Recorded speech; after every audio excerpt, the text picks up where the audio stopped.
नमस्कार, मैं भाषा और आप देख रहे हैं न्यूज क्लिक पर खोज खबर कार्यक्रम। सबसे पहले आज हम भावभीनी श्रद्धांजलि देंगे देश के उन वीर सैनिकों को जो मारे गए निहत्थे सरहद पर, और साथ ही गहरी चिंता जाहिर करते हैं लगातार तेजी से बिगड़ते हालात पर।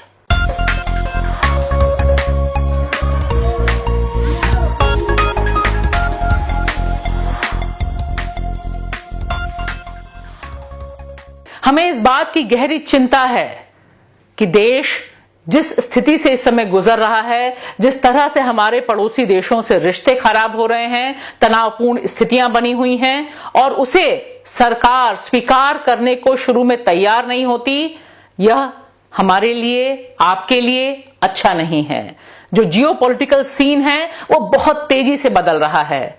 चीन जिस तरह से आक्रामक है, जिस तरह से हिंसक वारदातें हो रही हैं, जिस तरह से भारतीय सैनिक मारे जा रहे हैं, उधर के भी सैनिक मारे जाने की खबरें आ रही हैं। सवाल है, ये हमारे लिए और किसी के लिए भी युद्ध जैसी स्थिति अच्छी नहीं है। वहीं हम पा रहे हैं कि नेपाल भी नक्शे में तब्दीली करता है, इसे वहां की जो संसद है वो पारित करती है। पाकिस्तान से हमारा तनाव बना ही हुआ है, श्रीलंका से रिश्ते अच्छे नहीं हैं, बांग्लादेश की नाराजगी जग जाहिर है। आखिर ऐसा इस समय क्यों हो रहा है, जिस समय देश गहरे संकट से जूझ रहा है? कोरोना महामारी ने देश को बर्बादी के कगार पे खड़ा कर दिया है। आर्थिक मंदी हमें और आपको जीने नहीं दे रही है, और ऐसे में यह सवाल हमारा पूछना बहुत ही लाजिम है कि यह हालात ऐसे क्यों हुए? क्या सरकार को पता नहीं था? आखिर प्रधानमंत्री नरेंद्र मोदी ने इस संकट से जूझने के लिए, इस पे हमसे बात करने के लिए इतना लंबा समय क्यों लिया, जब तमाम रक्षा विशेषज्ञ लगातार एक के बाद एक बोले जा रहे थे कि भारत के लद्दाख वाले इलाके में स्थितियां ठीक नहीं हैं? तब हम क्यों नहीं सुनने को तैयार थे? क्यों हमारे 20 सैनिक, और शायद इनकी संख्या ज्यादा भी हो सकती है जैसा कि लोगों का कहना है, क्यों उन्हें जान गंवानी पड़ी, निहत्थे में मारे गए? आखिर क्यों? कौन जवाब देगा इस बात का? यह एक बहुत ही गंभीर संकट की स्थिति है, यह साधारण समय नहीं है, और इसमें बहुत ही मैच्योरिटी, परिपक्वता की जरूरत है, कम से कम हमारे राजनीतिक नेतृत्व से। देखिए क्या हो रहा है। एक तरफ जो हमारे मीडिया घराने हैं वे अलग से नफरत का पूरा व्यापार चला रहे हैं। वे चीनी कंपनियों से स्पॉन्सरशिप लेने के बाद लगातार प्रोग्राम कर रहे हैं कि चीन के सामान का बायकॉट करो, और जनता जिसमें उन्होंने गहरी पकड़ बना रखी है, टीवी कैमरे सब फेंक रही है बालकनी से। क्या ऐसे हम चीन से मुकाबला कर पाएंगे? क्या ये बच्चों का खेल हमने समझ रखा है? टीवी एंकर स्टूडियो में बैठकर, बहुत ही सुरक्षित एनवायरनमेंट में बैठकर लगातार युद्धोन्माद पैदा कर रहे हैं, लगातार नफरत फैला रहे हैं। वे यहां तक पहुंच जाते हैं कि वे सरकार से सवाल पूछने के बजाय सेना पर ही प्रश्न चिन्ह लगाने लग जाते हैं। वे भूल जाते हैं कि इससे पहले जब इस तरह की घटनाएं हुई, हमने सीधे सीधे सत्ता में बैठे लोगों से सवाल पूछा था। लेकिन आज मीडिया देखिए, सरकार से सवाल पूछने के बजाय चीन की तरफ नफरत मोड़ने का काम कर रहा है। चीनी सामान का बायकॉट करने की आह्वान हो रहा है। जगह जगह से खबरें आ रही हैं, और टीवी स्क्रीनों पर टीवी न्यूज एंकर्स इसे जबरदस्त ढंग से दिखा रहे हैं। कई बार तो ऐसा भी हुआ है कि टीवी वाले पहुंचे हैं और उनके लिए लोगों ने दिखाने के लिए सामान फेंकना शुरू किया है। अब इसकी शुरुआत अहमदाबाद से हुई या कहीं और से, इस पे हम नहीं जा रहे, लेकिन ये जो ट्रेंड दिखाई दे रहा है यह बहुत खतरनाक है। ये उसी तरह से है जैसे कोरोना संकट से जूझने के बजाय हमने नफरत का वायरस फैलाने का काम किया था। हमने कभी एक आदमी को पकड़ा था, कभी दूसरी कौम को पकड़ा था, और इस तरह से आज भारत की जो स्थिति है कोरोना संकट में, वह भयावह है। और चीन से मुकाबला कैसे किया जा सकता है, किस तरह से डिप्लोमेटिक इंटरवेंशंस हो सकते हैं, इस पर बात करने के बजाय पूरी तरह से बेबुनियाद अवैज्ञानिक ढंग से कभी यह कॉल आता है इंदौर से कि जो चीनी सामान है वो ट्रांसपोर्टर्स नहीं लाएंगे। कभी बाकी जगहों पर यह अपील आती है कि चीनी सामान का बायकॉट किया जाए। और क्या ही कहिए, मोदी सरकार में जो केंद्रीय मंत्री हैं रामदास अठावले, उनका ट्वीट देखिए, उनका ये बोलना देखिए। उन्होंने कहा कि चीनी खाना हमें छोड़ देना चाहिए। यह चीनी खाना क्या है इसका किसी को कोई अंदाजा नहीं। चीनी रेस्टोरेंट जो चीन का सामान बेचते हैं खाने पीने का, उनका बायकॉट होना चाहिए। यानी वे कहना चाह रहे हैं कि जो लोग चाउमीन खा रहे हैं, जो लोग नूडल्स खा रहे हैं, जो लोग उनके हिसाब से क्या खा रहे हैं ये तो उन्होंने बताया नहीं, लेकिन उन्होंने ये कहा कि चाइनीज खाना बेचने वालों पर कार्रवाई होनी चाहिए, उन्हें बंद कर दिया जाना चाहिए। यह जब आलम देश के केंद्रीय मंत्री का है, तब हम सोच ही सकते हैं कि जो उन्मादी भीड़ है वह क्या कुछ करने पर उतारू होगी। अगर हम बात कर रहे हैं इस समय कि चीन के सामानों का बहिष्कार किया जाना चाहिए, चीन से आने वाली तमाम चीजों को फेंक दिया जाना चाहिए, तो सवाल यह है कि क्या हम सरदार पटेल की मूर्ति को भी फेंक देंगे? क्योंकि सरदार पटेल की मूर्ति जो 3000 करोड़ रुपए जिसकी लागत बताई जाती है, उसमें बहुत बड़ी संख्या में सामान चीन से आया। जो ब्रॉन्ज प्लेट आपको दिखाई देती है चमकती हुई, वे सब चीनी माल है। तो क्या उस माल को आप फेंक दीजिएगा?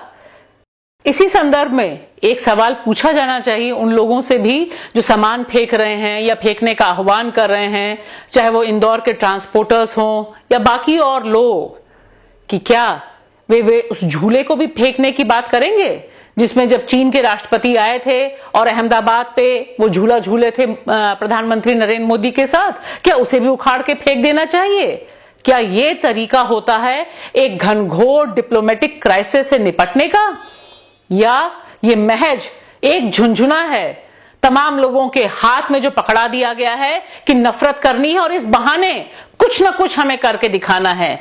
यह बहुत खतरनाक संकेत है, क्योंकि इससे हम एक गंभीर राष्ट्र के तौर पर और खास तौर से जो सरहद पे हमारे जवान खड़े हुए हैं, जो जान गंवा रहे हैं, उनके प्रति जरा भी चिंतित नहीं होते। हम उनके लिए कुछ भी सोच नहीं पाते, क्योंकि हमें लगता है कि हम यहां टीवी फेंककर, मोबाइल फेंककर या टीवी न्यूज चैनलों पर इस तरह की बहस करके वहां पर युद्धोन्माद फैलाकर युद्ध जीत लेंगे। यह समझना इस समय बहुत जरूरी है कि जिस तरह से स्थितियां बिगड़ रही हैं, ये सारे उपकरण इसमें काम नहीं आएंगे। हमें जरूरत है शांति की, जरूरत है अपने सैनिकों की रक्षा करने की और रक्षा करने के लिए निगोशिएट करने की और अपने हकों को सही ढंग से सही परिप्रेक्ष्य में रखने की, जो इस समय तक एक मिसिंग फैक्ट है। हमारा सवाल बहुत सीधा सीधा है कि सरहद पे जो लोग मारे जा रहे हैं वे क्यों मारे जा रहे हैं? क्या इस टकराव से बचा जा सकता है? बचा जाना चाहिए था। सही समय राजनीतिक इंटरवेंशन होना चाहिए था, जिसमें भारत चूका। और अगर हम चूक गए हैं तो क्या अब हम वहां से कुछ सबक सीखेंगे? लेकिन सबक तो हम तब सीखेंगे जब हम मानेंगे कि कहीं कोई गलती हुई। ऐसा माहौल हमें दिखाई नहीं दे रहा। और जहां तक युद्धोन्माद की बात है, इससे क्या भारत को फायदा होगा? भारत क्या, चीन को इससे फायदा होगा। और चीन ने जिस तरह से तेजी से चारों तरफ से शिकंजा कसा है, उससे हम कैसे निपट पाएंगे? निश्चित तौर पे यह इस समय का सबसे बड़ा राजनीतिक सवाल है और देश हित में बात करने वालों को इस समय इस पर फोकस करना बेहद जरूरी है।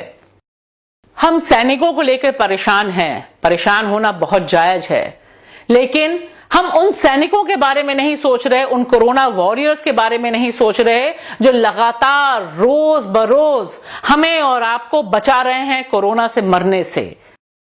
ऐसे ही कोरोना वॉरियर्स हैं, ऐसे ही योद्धा हैं हमारी नर्सें, जो इस समय पूरे देश में अलग अलग राज्यों से गुहार कर रही हैं कि उन्हें सुरक्षा चाहिए, उन्हें सही ढंग के पीपीई किट चाहिए। और उनके समर्थन में आज पूरे देश में अलग अलग जगहों पे लोग उतरे और उन्होंने मांग की कि हमारी नर्सों के लिए जरूरत भर का सामान मुहैया कराया जाए, उन्हें इंसान समझा जाए, उनको सुरक्षित और अच्छे पीपीई किट मुहैया कराए जाएं। हम दिल्ली से आपसे बात कर रहे हैं और इसी देश की राजधानी दिल्ली में एक अस्पताल में यह वाकया हुआ कि वहां नर्सों ने जब कहा कि ये पीपीई किट अच्छे नहीं है, इस्तेमाल किए हुए हैं, हमें अच्छे पीपीई किट चाहिए ताकि हमारी जान बच सके।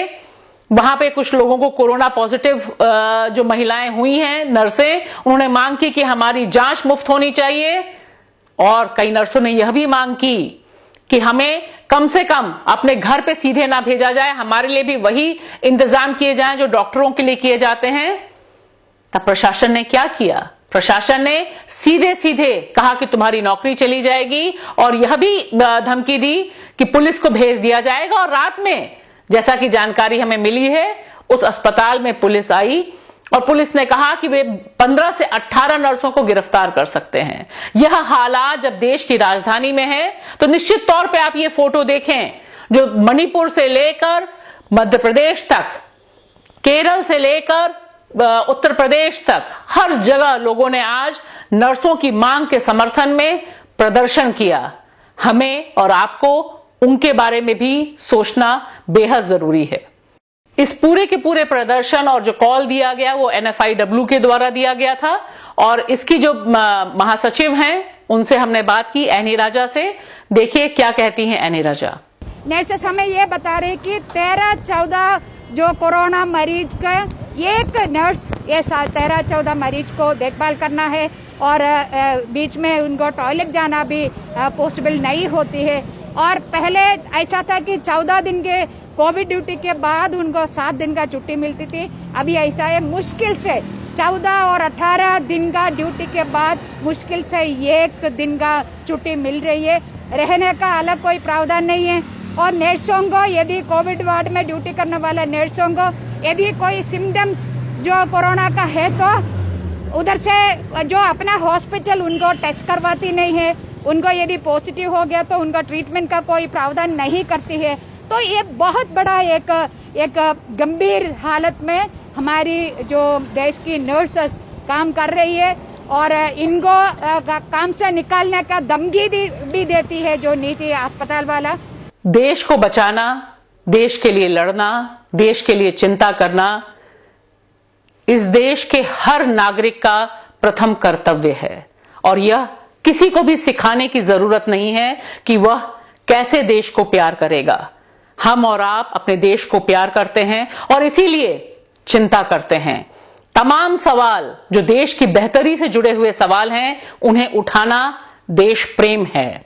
यह समझना और समझाना बेहद जरूरी है क्योंकि ऐसा माहौल बनाया जा रहा है कि जैसे ही आप सवाल उठाते हैं आपको दूसरे खेमे में टरकाने की, खड़ा करने की पूरी कवायद होती है।